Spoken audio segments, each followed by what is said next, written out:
Bonjour à tous et bienvenue dans cette nouvelle vidéo. On se retrouve comme d'habitude pour parler films, pour parler séries, pour parler sorties, bien évidemment, pour parler plateformes de streaming. Mais ce n'est pas de plateforme de streaming dont nous parlons aujourd'hui, non. Nous allons parler d'une sortie cinéma que j'attendais avec très grande impatience. C'est la sortie de début d'année qui me faisait le plus envie. J'ai d'ailleurs mis dans mon top des films que j'attends le plus en 2023. C'est la nouvelle production d'un réalisateur que j'adore, qui est Monsieur Shyamalan. Alors, parenthèse de début de vidéo, certains disent Shyamalan, moi je dis Shyamalan. Je vais pas réussir à le prononcer autrement, donc ce sera comme ça pour toute la vidéo. Autant que vous soyez prévenus. Night Shyamalan, c'est un de mes réalisateurs favoris, c'est un des réalisateurs dont j'aime le plus de films, et chaque fois qu'un film sort de lui, j'y vais avec grande impatience, et je pense que je ne suis pas la seule. Il est de retour ce mois-ci avec Knock at the Cabin. Je ne vous en dis pas plus, je vous laisse avec le générique, et nous on se retrouve juste après.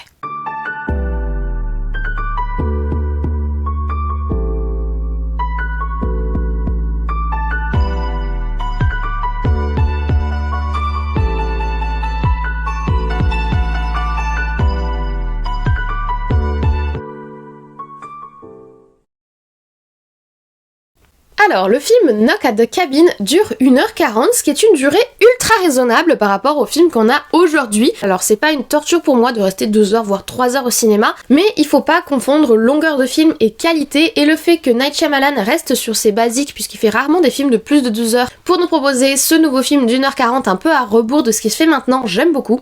Le film est sorti le 1er février 2023, donc mercredi dernier si vous regardez cette vidéo le jour de sa sortie, et il est classifié comme un film d'horreur thriller. Là, je ne suis pas d'accord, l'aspect thriller, oui, je le catégoriserais plutôt comme un thriller psychologique, un film de home invasion, plus que d'horreur, on n'est pas sur de l'horreur, on est sur du home invasion. Comme c'est un thriller psychologique, il y a forcément l'aspect film de suspense, mais surtout je rajouterais la catégorie film catastrophe. Mais vous allez voir, on va en reparler. À la réalisation, nous avons donc Night Shyamalan. Night Shyamalan, c'est son 15e long métrage. J'ai vu tous ses films, j'adore quasiment toutes ses productions, à part quelques petites erreurs de parcours, avec notamment l'adaptation live action du Dernier Maître de l'air qui pour moi est inacceptable. On a tous dans notre vie un moment, on a le droit de se rater. Night Shyamalan il s'est raté sur cette adaptation de cette série que j'adore. D'ailleurs, petite parenthèse, Netflix est actuellement en tournage d'ailleurs de sa version live action du Dernier Maître de l'air. J'ai vraiment très peur. Pour moi, c'est pas le genre de série qu'il faut adapter en live action. C'est comme What Piece. Voilà, faut peut-être s'abstenir, mais bon, on en parlera dans une autre vidéo. Mais au-delà de cet échec de 2010, Night Shyamalan, c'est énormément d'excellents films. Tout d'abord, la saga Incassable dont on a parlé très récemment dans ma vidéo sur la série Extraordinary qui déconstruit le mythe du super-héros et qui est extrêmement intéressante dans sa construction, même si tous les films ne se valent pas. Le premier film Incassable et le film Split sont vraiment excellents, Glass est un petit peu en dessous pour moi. En 1989, l'exceptionnel Sixième Sens, on a aussi Le Village qui fait partie de mes films favoris. En 2002, le film Signe qui est pour moi un de ses meilleurs. Ou encore l'un de mes films catastrophes favoris qui est le film Phénomène que je vous avais mis dans mon top 10 des catastrophes naturelles parce qu'il a une intelligence de scénario et une intelligence de construction tout en restant dans les codes du film catastrophe, c'est juste génial. Et plus récemment, il nous a fait des propositions un petit peu plus éclectiques avec notamment en 2015 le film The Visit que personnellement j'ai beaucoup aimé, mais je sais qu'il divise assez ce film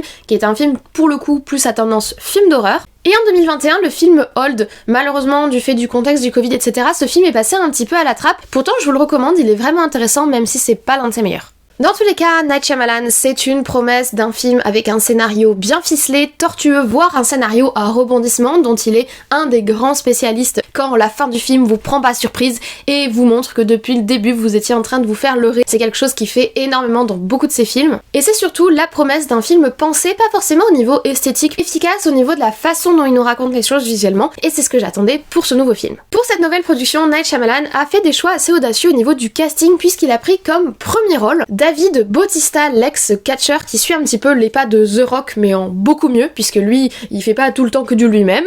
On a pu le voir évidemment dans le rôle de Drax dans Marvel où il avait plutôt un aspect exagéré et comique. Il était également en 2021 dans le film Army of the Dead où là encore il était toujours dans le cliché et on lui avait pas offert la chance de sortir de son personnage. Plus récemment on en a parlé dans le film Glass Onion où il se dévoile pour le coup un peu plus, ça fait très plaisir de le voir dans un premier rôle. Je trouve que c'est un acteur qui est vraiment très intéressant à suivre et son évolution est assez fascinante. Il joue aux côtés de Rupert Grint, vous êtes obligé de connaître Rupert Grint puisque c'est notre Ron de Harry Potter et qu'on en a parlé très récemment sur la chaîne puisqu'il apparaît dans la série Cabinet de Curiosité de Guillermo del Toro. On a également Nikki Amuka Bird. Nikki Amuka Bird était déjà en 2021 dans un film de Night Shyamalan puisqu'elle était dans le film Old et on a également pu la voir l'année dernière en 2022 dans le film Le Tailleur. C'est une actrice que je trouve extrêmement intéressante. Je sais pas, il y a quelque chose qui se dégage d'elle qui fait qu'elle m'intrigue énormément et j'ai très envie de voir d'autres productions d'elle. On continue avec Jonathan Groff. Jonathan Groff, il s'est fait connaître grâce grâce à la série Glee qui avait commencé dans les années 2000, en 2009 précisément. Il est ensuite apparu dans l'excellente série Mindhunter de 2017, qui a commencé en 2017, et plus récemment on l'a vu dans Matrix Resurrection en 2021. Et il travaille ici avec Ben Aldridge qui s'est également fait connaître grâce à des séries, notamment la série Pennyworth ou encore la série historique Rain. Donc on a vraiment un casting assez éclectique et plutôt intéressant, plutôt intriguant, avec des acteurs qui m'intéressent particulièrement de voir se développer et d'autres que je connais relativement peu, donc j'avais envie de voir un petit peu ce qu'ils donnaient lors d'un long métrage. Et en plus ce casting est complété par une très jeune actrice qui joue la petite Wen à l'écran, c'est Kristen Cui, elle est née en 2014, elle avait donc 8 ans au moment du tournage, et on sait à quel point c'est difficile de travailler avec des enfants à l'écran, donc forcément j'avais une petite appréhension mais beaucoup de curiosité. Alors, que nous raconte tout ce beau monde? Au niveau du synopsis, on a une histoire qui est plutôt intrigante et dont on ne sait pas grand chose au début du film. Nous suivons une famille qui a pris ses vacances dans un chalet relativement isolé en forêt, un chalet assez idyllique d'ailleurs, un endroit très beau avec un lac, etc. Et cette famille se retrouve confrontée à 4 étrangers qui pénètrent chez eux. C'est en cela qu'on a un film de type Home Invasion, donc l'invasion de la maison, qui est un classique du film d'horreur par ailleurs, on va pas développer le sujet, mais voilà. La maison, c'est l'endroit où tu te sens en sécurité, et le fait qu'un film te projette dans un schéma où on envahit ton lieu de sécurité, forcément ça met tout de suite les gens mal à l'aise. Ces 4 étrangers, ils sont plutôt menaçants, ils sont armés, ils ont une attitude plutôt étrange et ils leur annoncent une apocalypse imminente. Pourquoi sont-ils là? Parce que seule cette famille dans ce chalet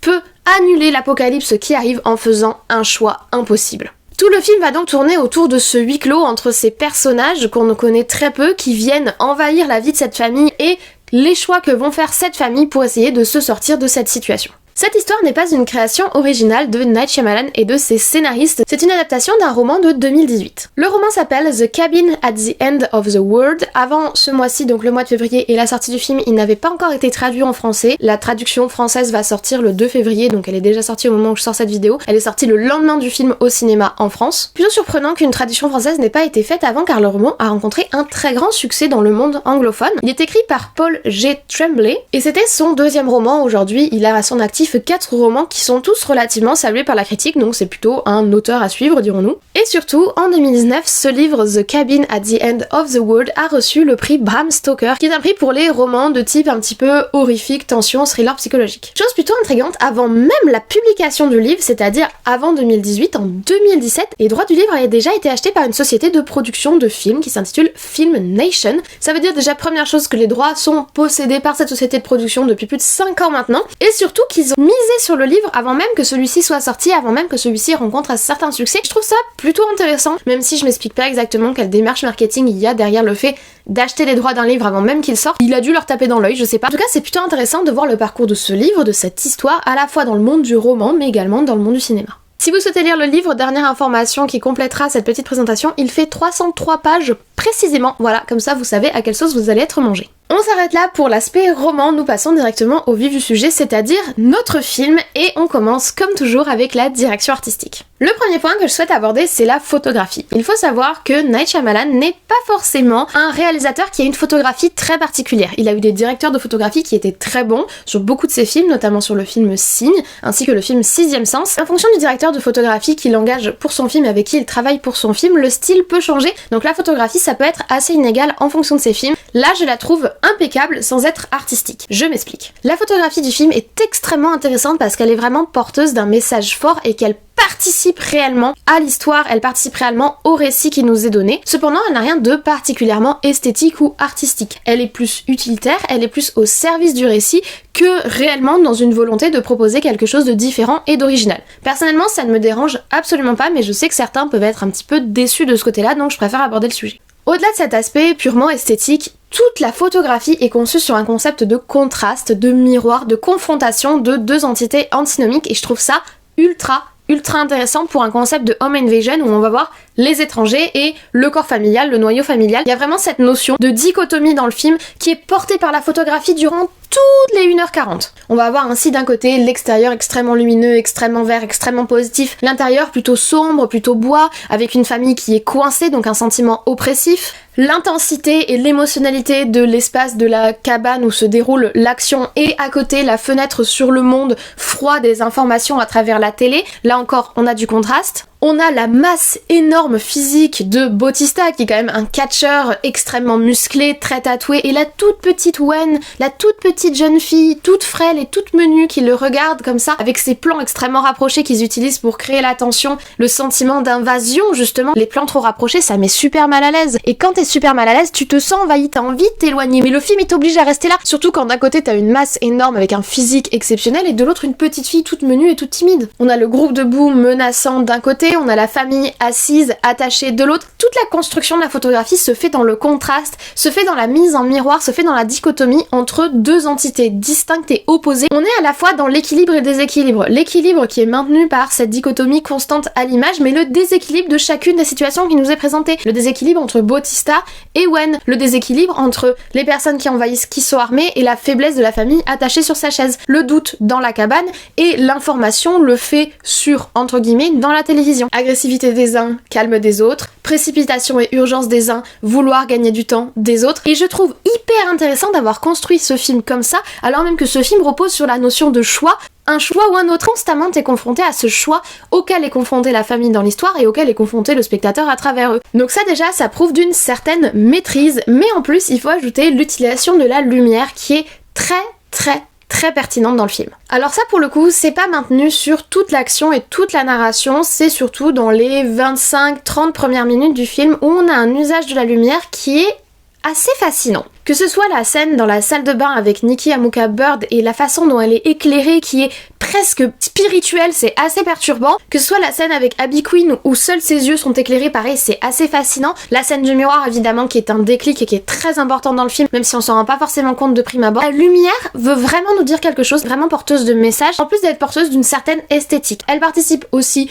comme je vous l'ai dit, à cette notion de contraste et de miroir et de dichotomie, les uns étant éclairés, les autres étant dans l'ombre, l'extérieur étant éclairé, la maison étant dans l'ombre, le tout étant dans cette notion de choix entre le choix lumineux et le choix sombre, métaphoriquement parlant évidemment. Assez subtil, mais par contre ce qui est dommage avec cet aspect lumière, c'est qu'à partir de 40 minutes du film, on va dire pour compter large, le jeu sur la lumière, le jeu sur la luminosité, malheureusement disparaît ou du moins se fond dans le reste et n'est plus aussi présent. J'aurais souhaité qu'il reste et qu'il soit maintenu parce qu'il y a quelque chose de très intéressant dans cet usage de certains spots lumineux où on a quelque chose de presque irréel. C'est pas des lumières que tu vois dans la vraie vie, ou vraiment des moments suspendus et là ils sont captés par la caméra, donc il y a quelque chose de presque irréel qui entretient du coup le récit et le narratif des 4 envahisseurs, on va dire. C'est dommage que ça reste pas jusqu'à la fin du film parce qu'au début du film j'ai trouvé ça super fascinant et super intéressant.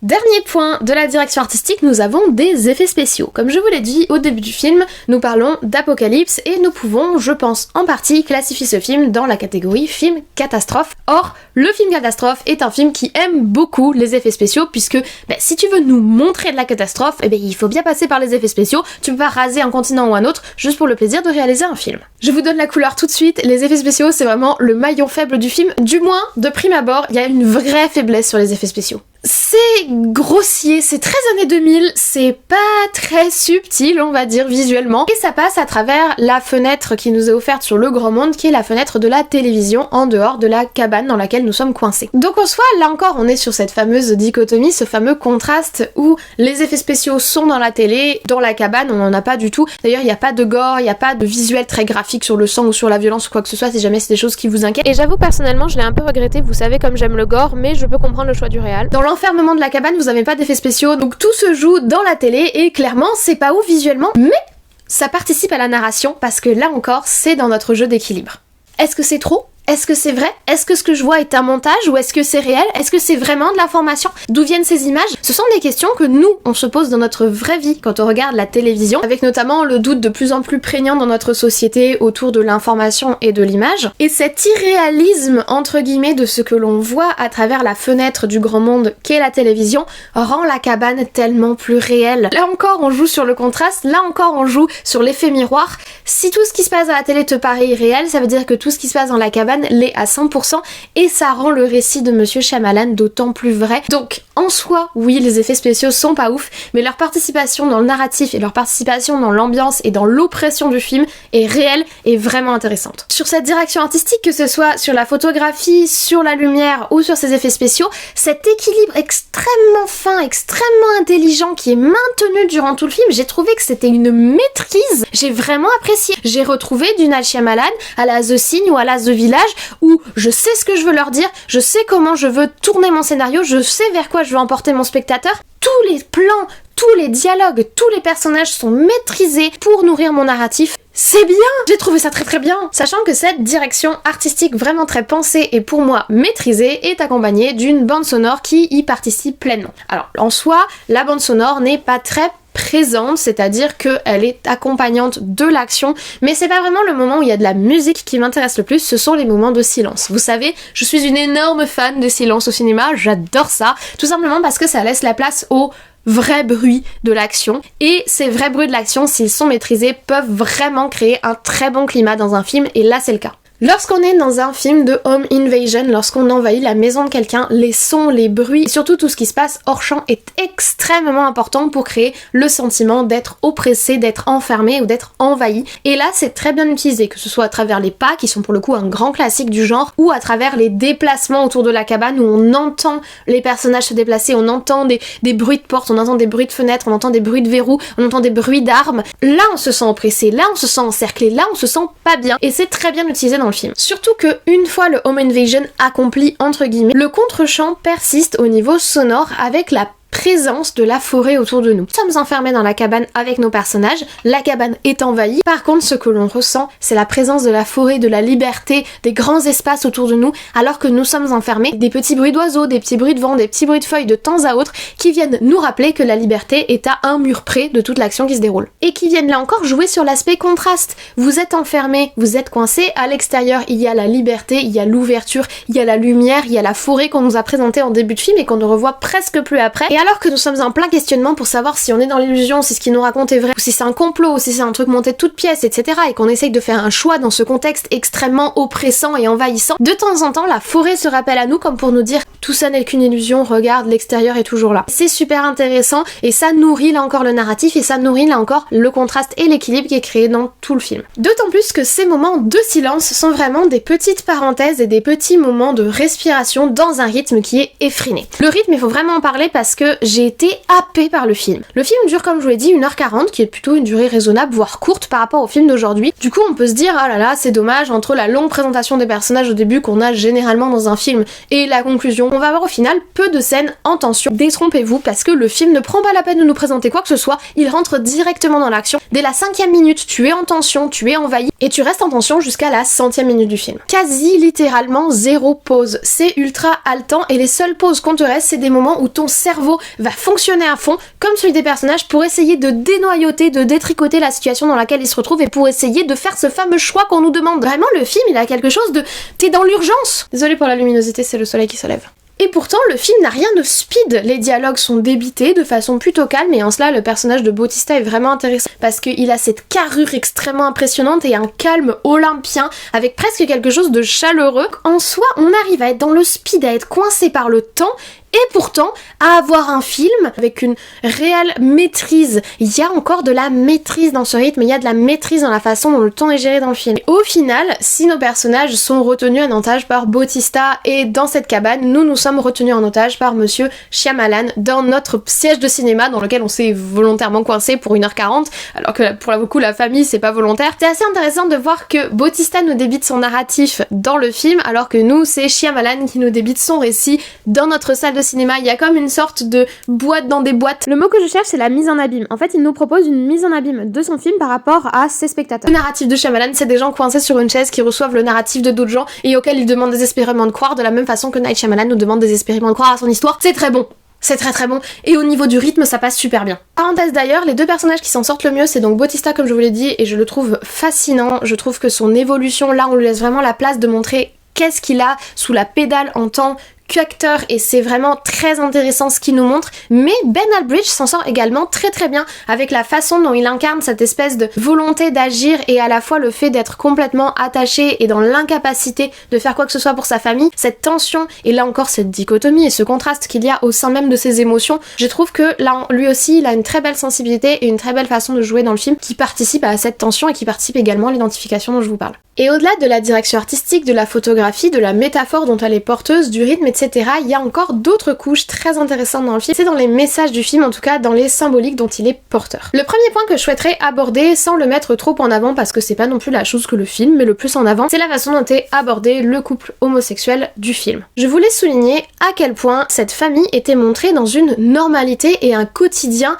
totalement classique et à quel point c'est juste dans la façon dont c'est dit dans le film. On a l'habitude maintenant de voir des couples homosexuels au cinéma, mais très souvent ils sont le sujet central et leur homosexualité est le sujet du film. Et mettre au cœur du film l'homosexualité de ces personnages, même si c'est très important pour porter évidemment des messages autour de la tolérance, etc., ça ne fait pas de leur situation la normalité, ça n'en fait pas le quotidien, puisqu'il faut faire un film pour en parler. Là, ce n'est pas le sujet du film, c'est presque un non-sujet dans le film. Je veux pas vous en dire plus, mais c'est pas du tout le sujet central de l'histoire, c'est comme une sorte de sujet annexe qui est abordé presque par erreur en se disant « Ah mais oui, effectivement, nous avons un couple homosexuel ». Mais la façon dont le narratif nous montre cela comme quelque chose de totalement normal, de totalement quotidien et de totalement évident, et c'est notamment porté par le personnage de la petite Wen, je trouve que c'est très intelligent et que c'est une très belle façon de mettre cela à l'image. Ça fait quand même de nombreuses années que l'homosexualité est mise au cinéma, est mise à l'image, et je pense qu'on devrait de plus en plus se tourner vers une normalisation,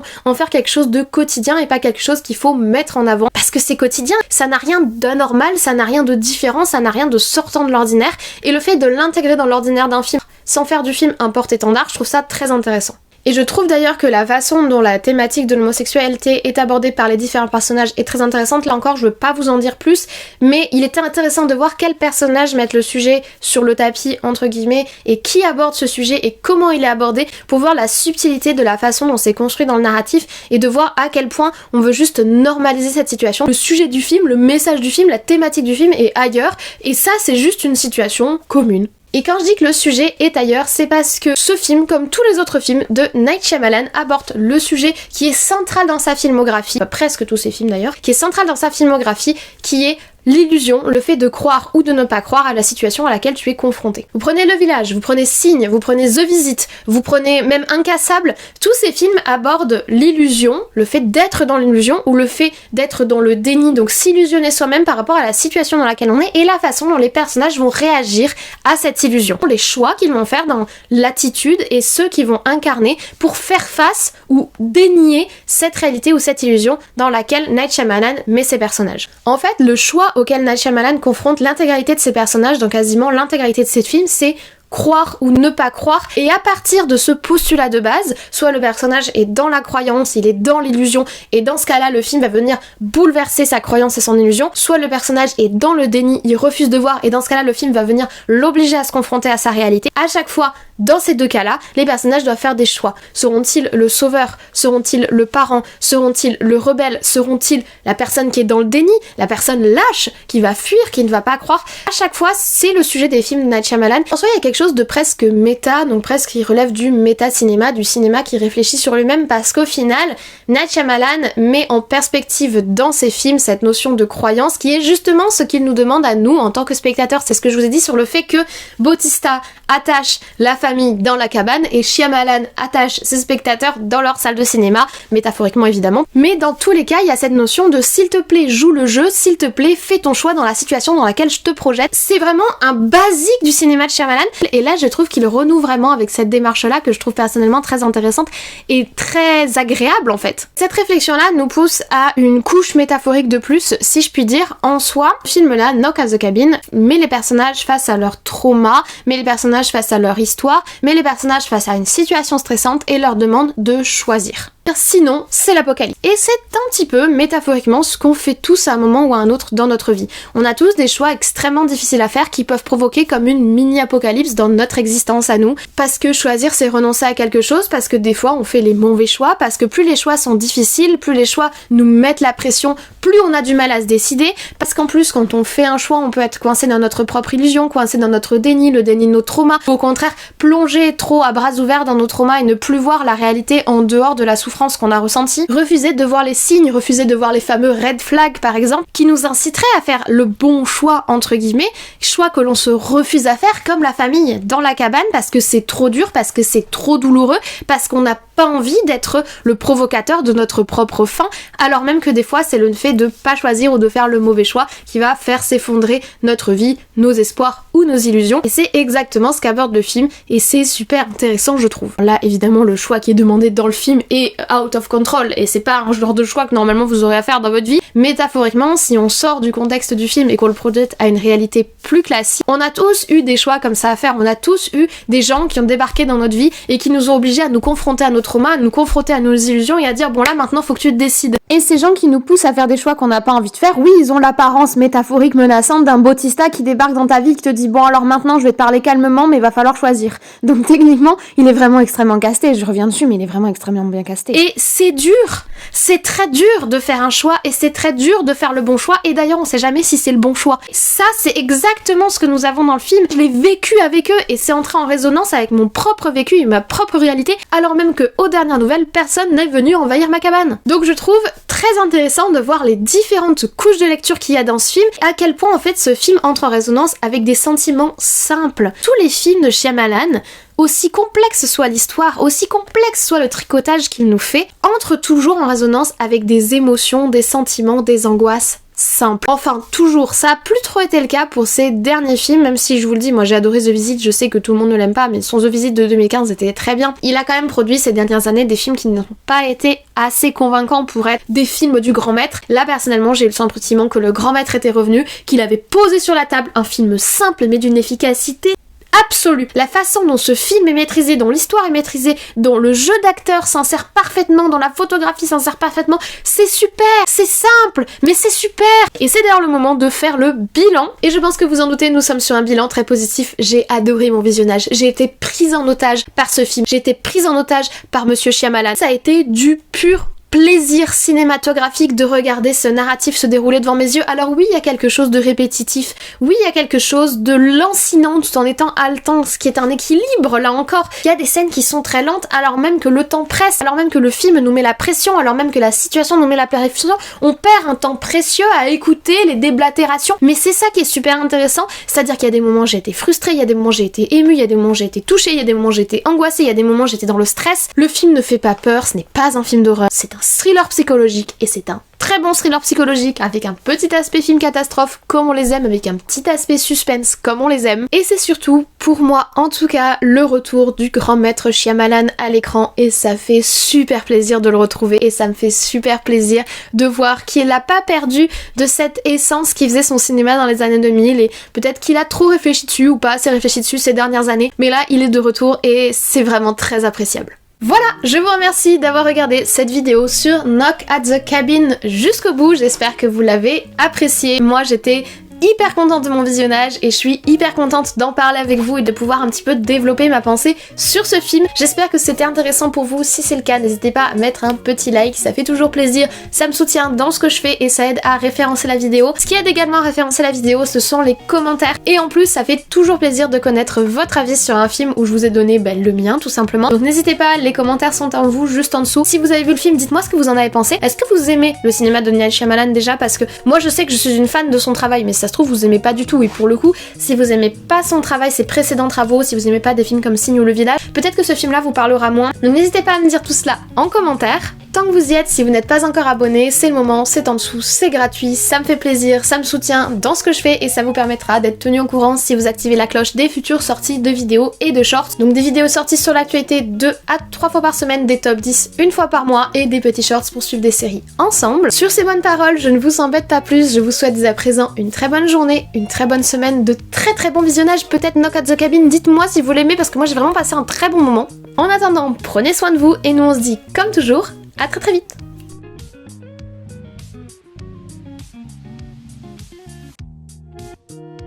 Nouvelle tradition du samedi.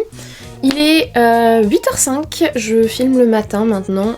Le vendredi, j'ai plus la foi. Le taf très très tôt le matin avec... Enfin voilà, bref, le taf que j'ai le très très tôt le matin le vendredi, ça me coupe les jambes. Hier, je me suis assise sur mon canapé, je voulais manger tôt parce que j'avais beaucoup de choses à faire. J'ai dû manger vers 11h30, donc vers midi 10, midi 15, j'avais fini. Je suis restée sur le canapé, en fait je me suis endormie. J'ai cru que je m'étais endormie vers 14h, en fait non, je crois que je me suis endormie vers 13h15, un truc comme ça. Comme j'avais pas mis de réveil, je me suis réveillée à 17h, tout va bien. Donc j'ai gâché tout mon après-midi, mais j'ai dormi, ce qui est un bon début. Et donc nous sommes le samedi matin et cette vidéo devrait sortir samedi après-midi. Donc on va blablater de trop et on va rentrer directement dans le vif du sujet. J'ai la luminosité de bouger parce que déjà que je suis pâle comme un cadavre, si en plus elle fait des siennes, on n'est pas sorti. Ça devrait aller. Amuka Bird. Vous savez ces moments suspendus où vous avez les rayons de lumière qui descendent du ciel. C'est très très beau au milieu d'un orage par exemple. C'est... Enfin vraiment... Mince, je sais plus comment on dit la métaphore. Comment on dit C'est quoi la figure de style pour dire... T'es Inception quoi. Mince Je sais plus comment s'appelle la figure de style pour expliquer qu'on est une boîte dans une boîte, c'est un peu un côté Inception, c'est-à-dire que